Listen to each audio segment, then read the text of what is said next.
Après avoir sillonné la Scandinavie durant l'automne, le paquebot brise-glace le commandant Charcot est amarré en ce tout début d'année 2025 dans le port d'Helsinki, la capitale finlandaise.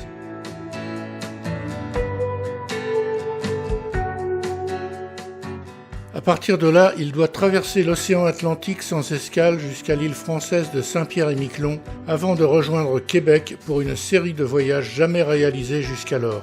Une véritable innovation dans le monde de la croisière.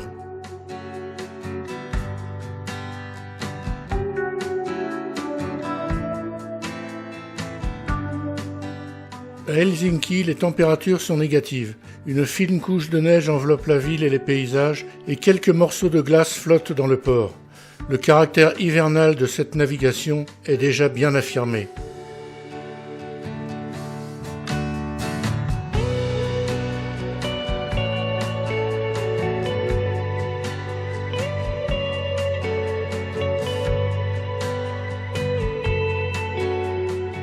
Le commandant Charcot attend ses passagers qui embarquent en milieu d'après-midi.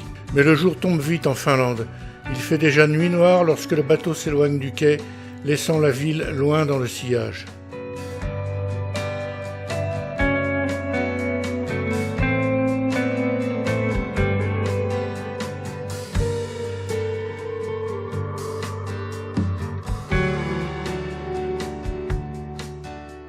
Dès la première nuit, le commandant Charcot navigue au cœur de la mer Baltique, une mer intérieure riveraine de 9 pays nord-européens.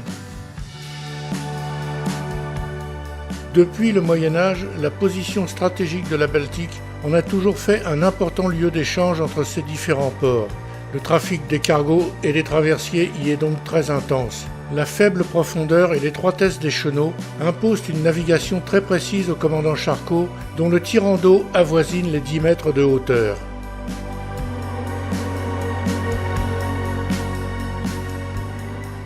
La Baltique est la porte de sortie vers la mer du Nord de toutes les activités des pays riverains. Il n'est donc pas étonnant que ce débouché vital se retrouve confronté à toutes les tensions internationales du moment.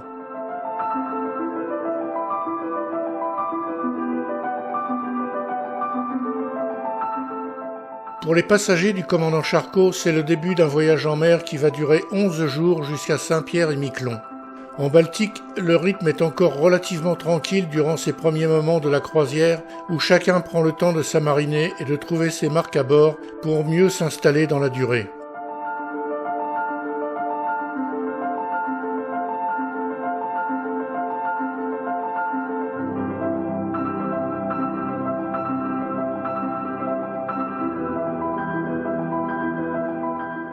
Les journées sont rythmées par de petits événements qui pourraient sembler futiles à quiconque n'a jamais navigué. Au soir du second jour, le navire passe sous le pont du Grand Belt, un impressionnant ouvrage routier et ferroviaire qui relie la Fionie à la Seelande, les deux plus grandes îles du Danemark. Ce pont suspendu d'une portée de 1620 mètres et d'un tirant d'air de 65 mètres permet le passage des plus grands cargos.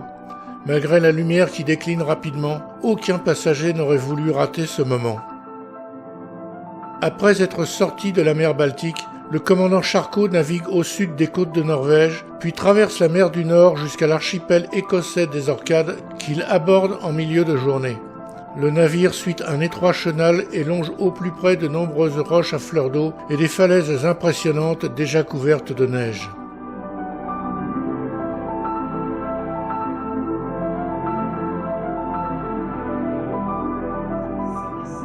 Pour marquer cette dernière vision de l'Europe, le staff a organisé sur le pont supérieur un apéritif animé par l'un des officiers joueurs de cornemuse.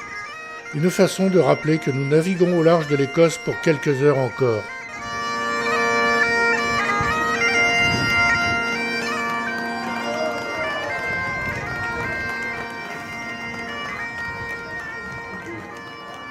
La météo est instable, passant du soleil éclatant aux nuages les plus compacts, de la pluie à la neige ou des accalmies aux rafales les plus fortes. Le timing était particulièrement précis puisque le dernier verre à peine consommé, une succession de violents grains de neige a masqué durablement le paysage.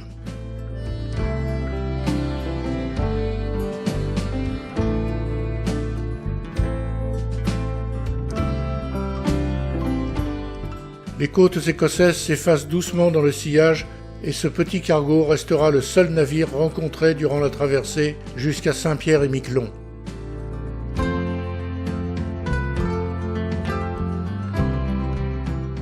Et maintenant, cap vers les Amériques.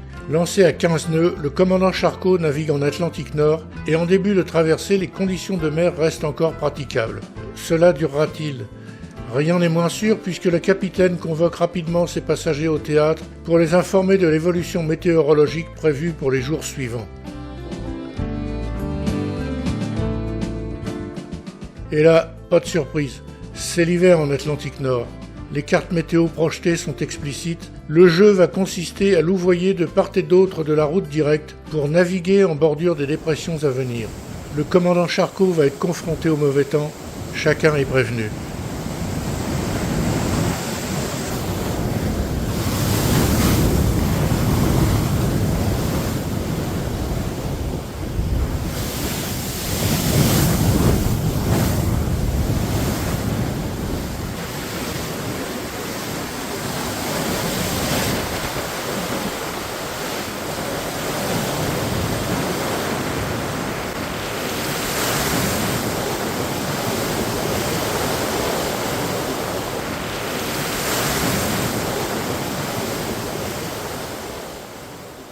Alors, quel que soit l'état de la mer ou l'étendue de la visibilité, une veille attentive est assurée en continu à la passerelle par plusieurs officiers qui sont aidés par de multiples appareils de détection ou de surveillance et des logiciels informatiques. Mais au final, la part humaine est toujours prépondérante dans la décision.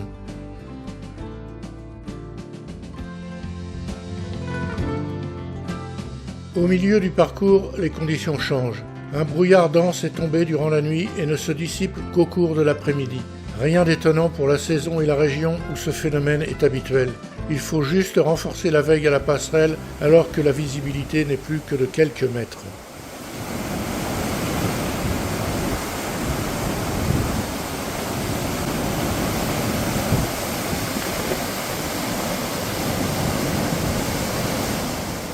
Mer agitée ou pas, le confort du navire permet de profiter pleinement des plaisirs annexes de la croisière. L'équipe de restauration est pour beaucoup dans la réussite d'un tel voyage en offrant toujours le meilleur aux passagers.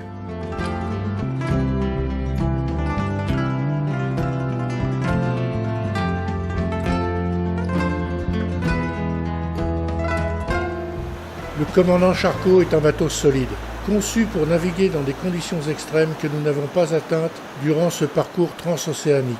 De par sa masse, le navire inspire confiance. Les stabilisateurs dont il était équipé atténuent grandement les chocs et les mouvements désordonnés des plus grosses vagues. Malgré l'état de la mer, le bateau reste confortable et peu de passagers semblent incommodés. Des vrais marins habitués à la haute mer.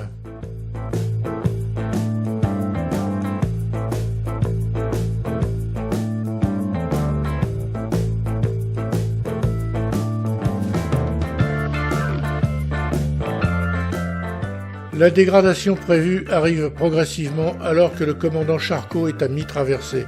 Durant son intervention quotidienne de midi, le capitaine fait le point par la radio du bord. Eh bien, très chers passagers, bonjour, votre commandant. Petit point sur la météo. Donc, ciel couvert, voire même brumeux. Le vent, il a tourné et il va progressivement fraîchir. Donc là, on a ce qu'on appelle un peu une houle confuse, puisqu'on a passé la première dépression la nuit dernière. Nous allons passer une autre dépression la nuit prochaine. Par contre, le vent sera sur l'arrière du navire. Même si la mer sera formée, eh bien, ça devrait être plus confortable.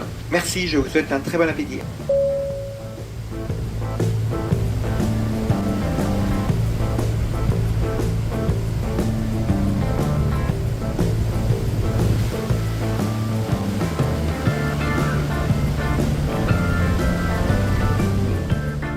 La pression barométrique remonte aussi vite qu'elle s'était effondrée 2 jours auparavant.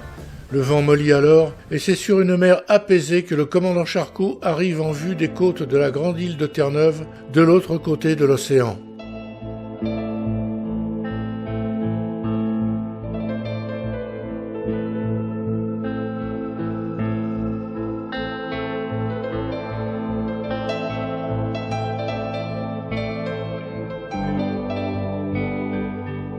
cette transat hivernale a satisfait les amateurs de navigation au long cours qui ont respiré l'air du grand large à pleine bouffée durant 11 jours ininterrompus de mer. Comme à chaque fois, le temps s'est écoulé trop vite, puisque demain matin c'est déjà l'arrivée à Saint-Pierre-et-Miquelon, la première escale de ce voyage.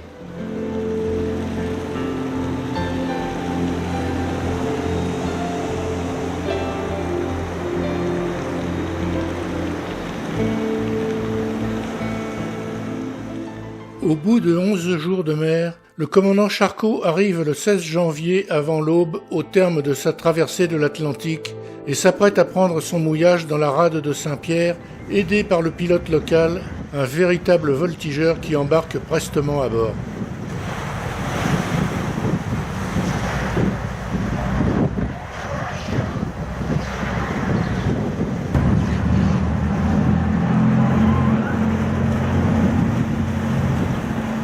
Composé de 8 îles et peuplé de 6000 habitants, l'archipel de Saint-Pierre-et-Miquelon se situe à quelques encablures au sud de l'île canadienne de Terre-Neuve, à la limite du golfe du Saint-Laurent.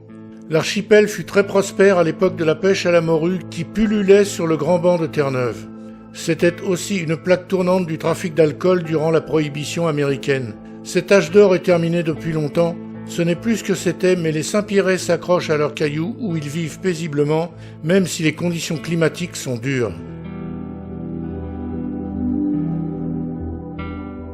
Ces îles furent découvertes au XVIe siècle par des pêcheurs basques, bretons et normands qui fondèrent la ville de Saint-Pierre. Ce sont leurs descendants qui peuplent aujourd'hui l'archipel.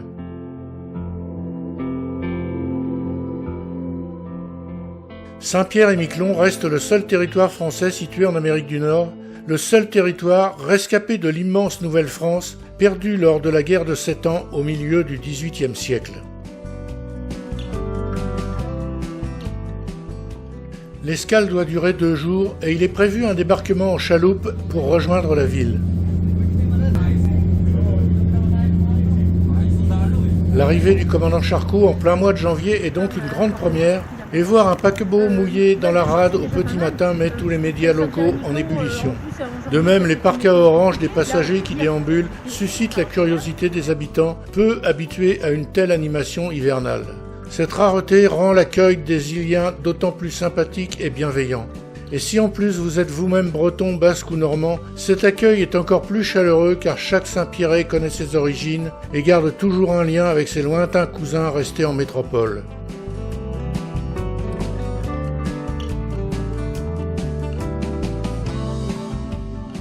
En surplomb de la ville, le belvédère de l'Anse-à-Pierre domine toute la rade en offrant un panorama à 180 degrés.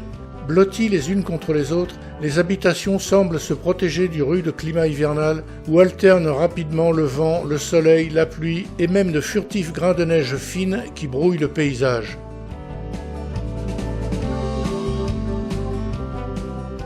Étalée sur les pentes de la colline, Saint-Pierre est une ville agréable à découvrir. De par la proximité géographique, on sent l'influence canadienne dans le style des habitations et l'utilisation des matériaux de façade. Dans tous les domaines, il est plus facile et plus rapide de s'approvisionner chez le voisin canadien plutôt qu'en métropole trop éloignée. C'est la France bien sûr, mais tout y est un peu différent.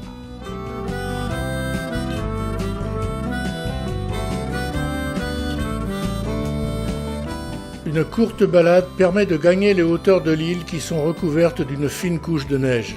Le paysage y est plus austère. La maigre forêt boréale est entrecoupée de petits lacs déjà gelés.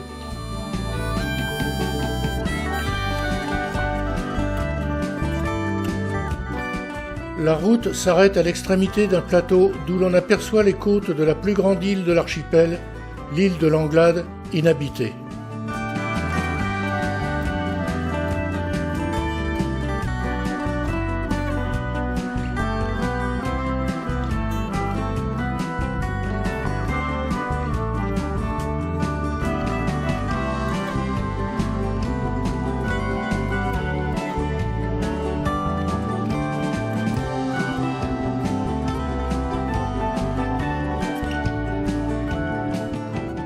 L'île aux marins est située en face du port de Saint-Pierre. Elle a connu une forte activité jusqu'à la fin du XIXe siècle comme annexe du port pour tout ce qui concernait la pêche à la morue, avec un village ayant compté jusqu'à 600 habitants.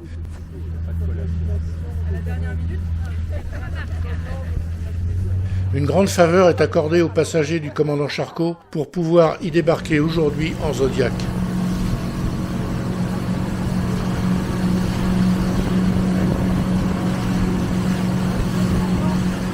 Maintenant inhabitée, l'île aux marins est devenue un site touristique accessible seulement l'été.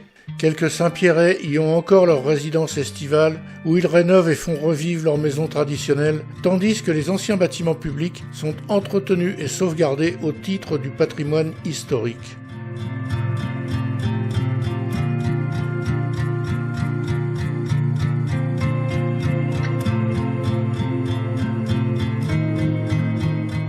Cette excursion est un voyage dans l'histoire, celle où de modestes pêcheurs séchaient et retournaient sans fin des millions de morues sur de vastes étendues recouvertes de grosses pierres, les graves.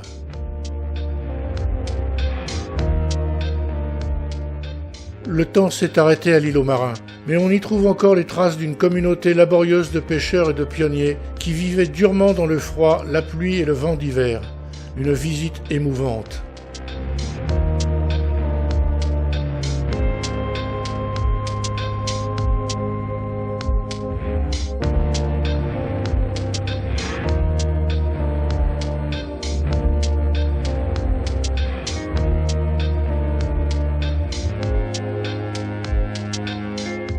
Pour beaucoup de passagers, l'escale de Saint-Pierre a été beaucoup trop courte, laissant peu de temps pour apprécier toute la variété des paysages et la générosité des habitants. Mais voilà, c'est loin, mal desservi et méconnu de la France métropolitaine. Saint-Pierre est une découverte attachante qui incite à y revenir. En toute fin de journée, le commandant Charcot remet en route, cap sur le Québec.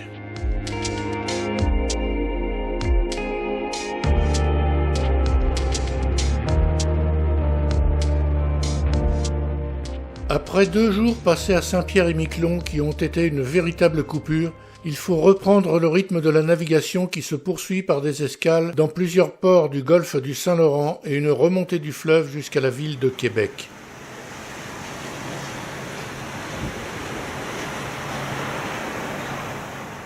Naviguer sur un paquebot dans ces eaux au cours de l'hiver ne s'est jamais fait auparavant. Cette croisière est donc une première. Les instances touristiques et les autorités portuaires québécoises innovent tout autant que l'armateur du bateau. Pour tous, c'est une découverte et les passagers du commandant Charcot sont les pionniers de cet itinéraire exploratoire.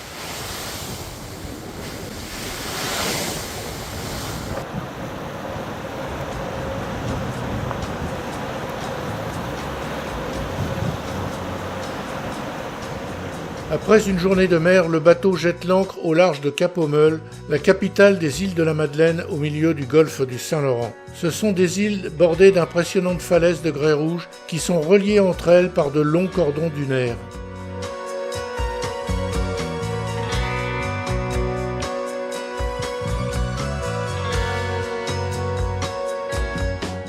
Mais aujourd'hui, la lumière n'y est pas. La découverte de ce littoral si caractéristique se fait sous une météo bien maussade. Le paysage se dissimule derrière la pluie fine, le plafond bas et le vent fort.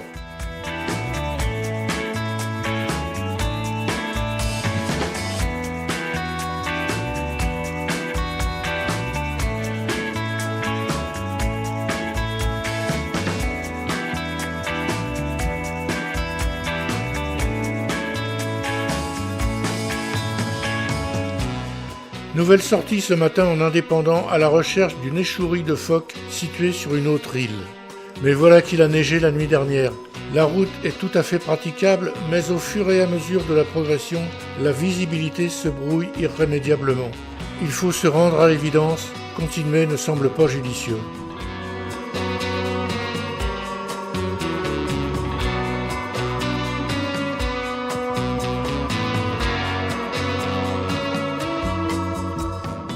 Juste le temps de faire une vidéo à l'arraché à cause du vent, avant de rebrousser chemin. et demi-tour vers la ville en faisant un crochet par le cap Hérissé sur la côte nord pour tenter d'admirer d'autres falaises.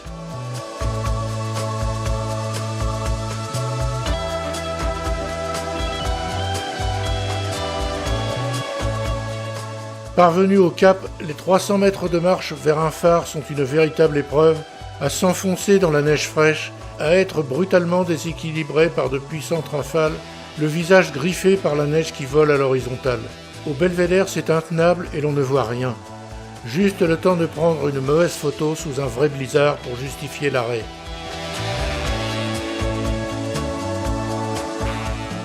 Retour à bord. Sous la neige, la visibilité est plus que réduite et les deux chaloupes naviguent en convoi pour se sécuriser mutuellement. D'après nos hôtes québécois, l'hiver a commencé aujourd'hui. Le vent souffle fort dès l'appareillage de Cap aux Meules et ne va pas mollir de sitôt. La mer est bien formée et en début de nuit, les gerbes d'écume et les embruns s'envolent au-delà des vitrages de la passerelle, pourtant située à 20 mètres au-dessus de l'eau.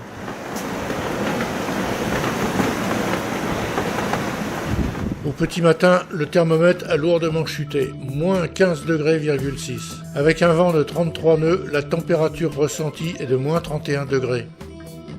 Bien plus chaude que l'atmosphère, la mer se vaporise en surface. Étrange phénomène où le commandant Charcot semble naviguer sur les nuages.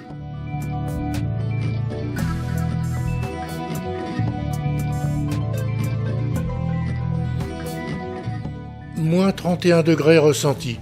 C'est amplement suffisant pour que les embruns gèlent jusqu'aux plus hautes superstructures du bateau. Le pont d'envol de l'hélicoptère est recouvert de glace, de même tous les éléments des ponts extérieurs et du bastingage. Incroyable. Tout est enveloppé d'une épaisse croûte blanche. Le commandant Charcot est brutalement confronté aux rigueurs de l'hiver québécois.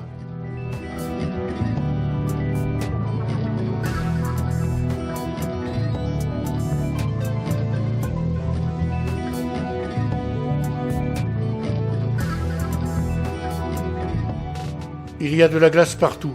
La coque est également revêtue d'une pellicule blanche et froide, et même les vitrages du restaurant du pont supérieur sont opacifiés par la glace. Spectaculaire.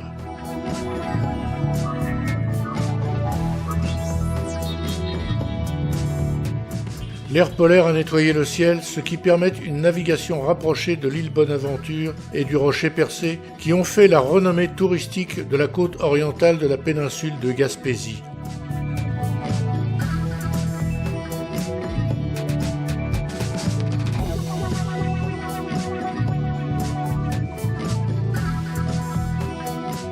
En fin de matinée, le navire accoste au quai de la ville de Gaspé, situé à l'extrémité d'une profonde baie.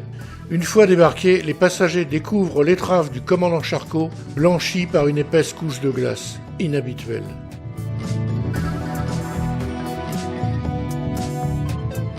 Dans chaque port québécois, l'arrivée du bateau est un véritable événement relayé par la presse locale. Les communes ont particulièrement soigné l'accueil de leurs nouveaux touristes, et la ville de Gaspé leur a souhaité la bienvenue avec un concert de musique traditionnelle.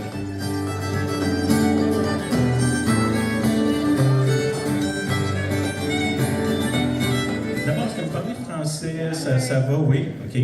Je m'appelle Mathieu, enchanté. Steve. Je parle, enchanté.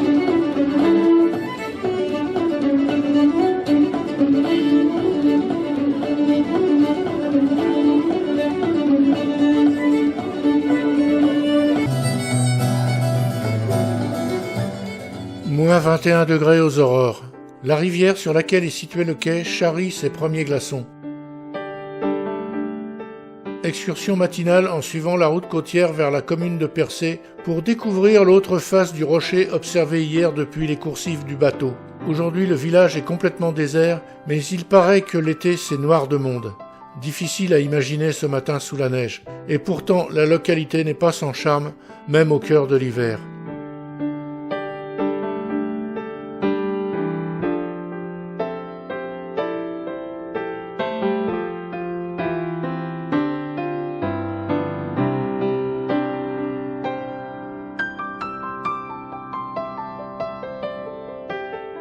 Retour par le même itinéraire pour rejoindre Gaspé. À cause des températures polaires, l'atmosphère est pure et lumineuse. Il fait vraiment très froid et depuis hier une fine couche de glace se forme et commence à envahir la baie.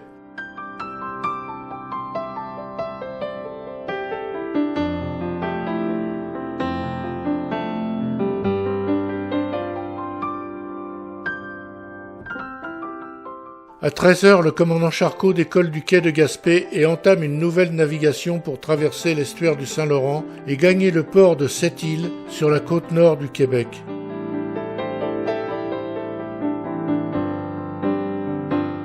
La commune de Sept-Îles doit son nom à un archipel qui protège une vaste rade abritant un port très actif, spécialisé dans l'exportation du minerai de fer extrait au Labrador.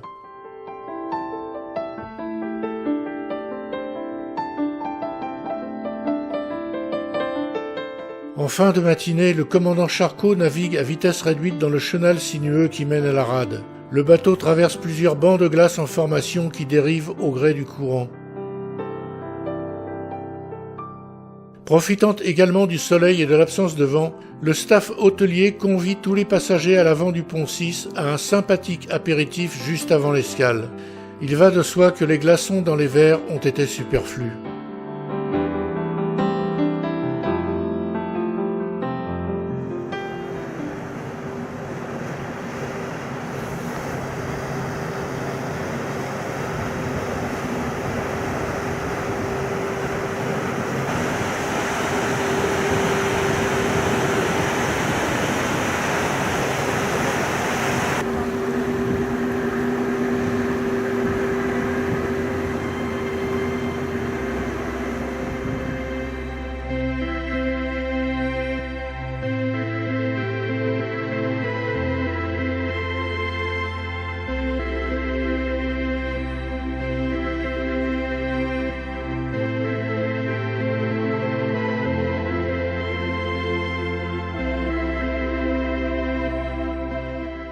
Départ en bus scolaire pour une après-midi de découverte des traditions Innu.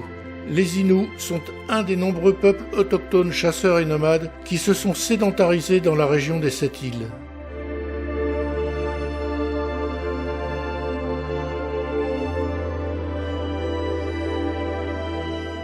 Nous sommes accueillis par une famille Innu sous un campement de toile. Nous avons eu droit à la présentation de toute la famille au grand complet, du grand-père jusqu'aux 8 petits-enfants, puis écouter de longues explications sur les coutumes locales, suivies de danses et de chants traditionnels ou plus actuels.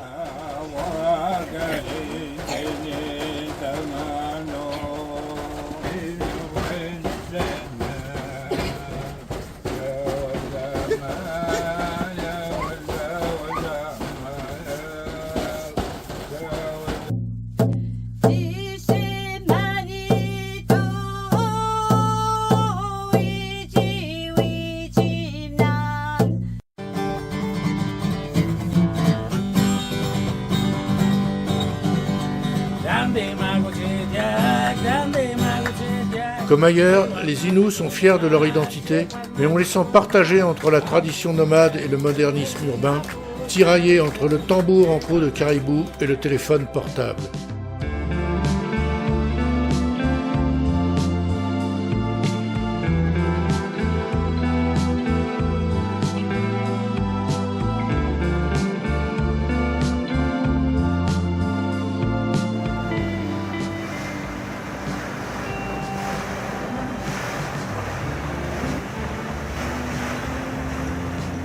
Depuis le port de Sept-Îles, le commandant Charcot a navigué toute la nuit et remonté le fleuve Saint-Laurent jusqu'à la station de pilotage des Escoumins, où 2 pilotes locaux vont accompagner et conseiller le capitaine de notre navire jusqu'à Saguenay.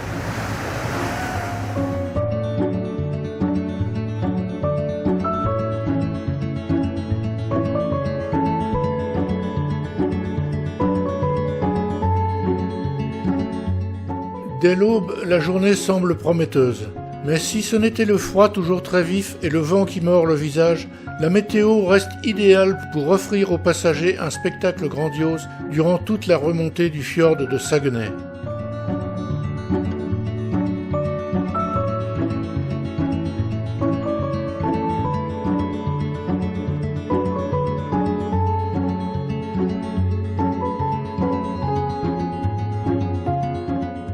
Ce fjord mesure une centaine de kilomètres de longueur. Il est sillonné jour et nuit par les brise-glaces de la garde côtière canadienne qui assurent l'accès permanent de tous les navires marchands au port de Saguenay durant l'hiver. Bien que le commandant Charcot soit largement capable de venir seul à bout de la glace obstruant le fjord, le brise-glace canadien Pierre Radisson navigue de conserve avec notre navire sur une grande partie du fjord, assurant ainsi son rôle de service public.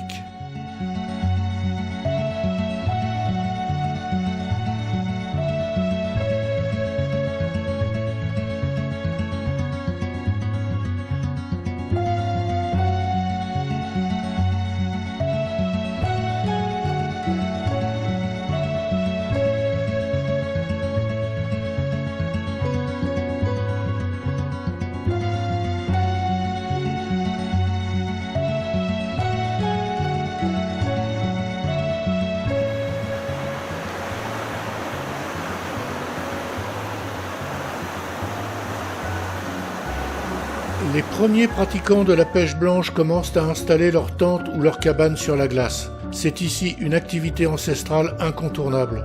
Dans quelques jours, ce sont plusieurs villages éphémères qui seront posés ainsi pour tout l'hiver. Les poissons n'ont qu'à bien se tenir.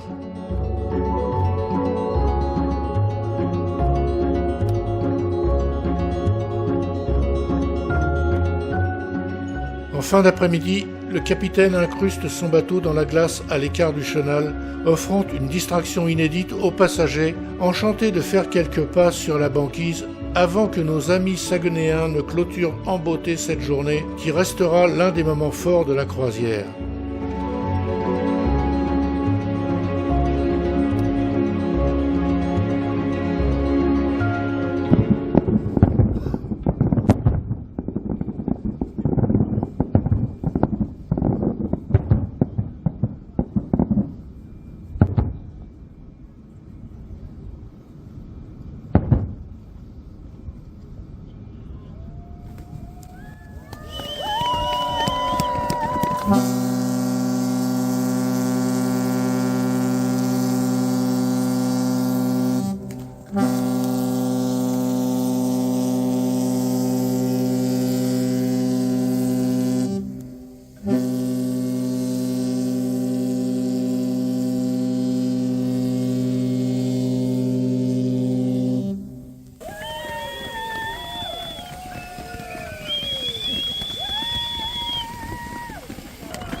Le commandant Charcot est amarré au quai de Saguenay pour toute la journée, ce qui permet d'effectuer plusieurs activités à terre consacrées aux pratiques locales.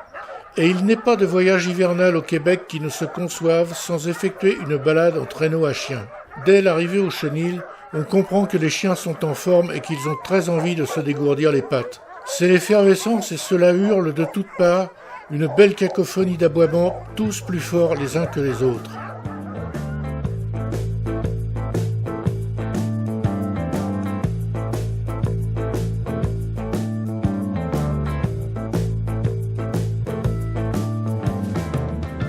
Une fois lâchés, les chiens déploient toute leur énergie sous les ordres brefs et répétés du musher qui les stimule. Les attelages, chiens et traîneaux se faufilent durant quelques kilomètres dans des paysages copieusement enneigés.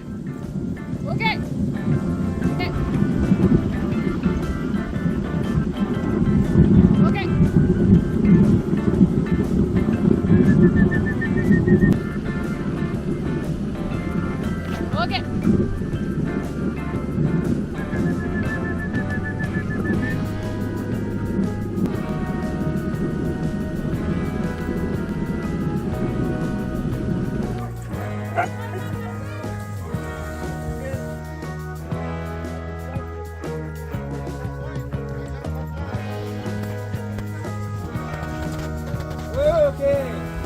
Okay. Okay.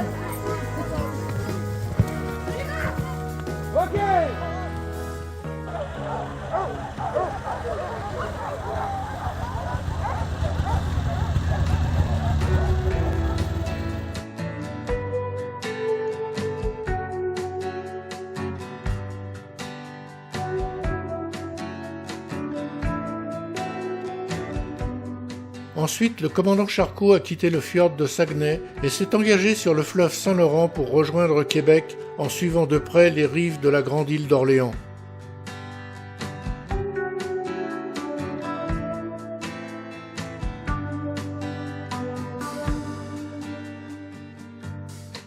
Sous le soleil, le spectacle est absolument grandiose. Le fleuve charrie de gros glaçons que le bateau écarte sans difficulté.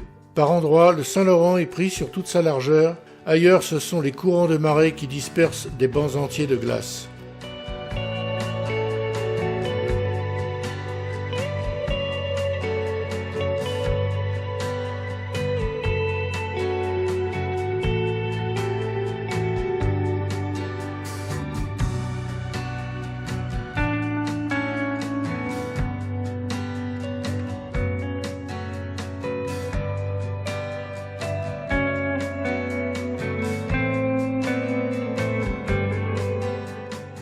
Ce sont les derniers milles de la croisière.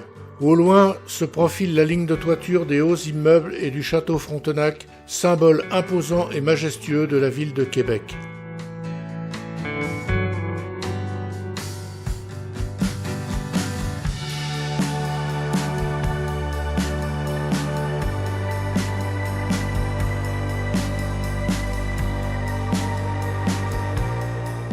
Et à 12 heures, le bateau est amarré au quai du port de commerce.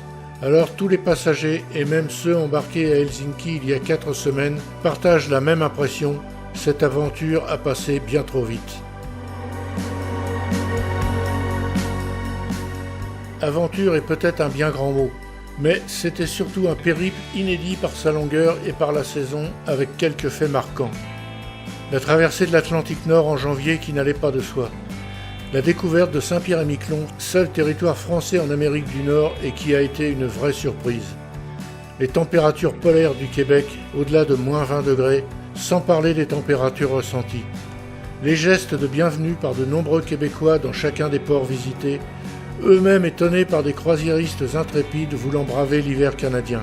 L'accueil spontané et chaleureux des habitants a ravi les passagers et a largement compensé les températures négatives de la belle province. Cette croisière inaugurale fera donc date.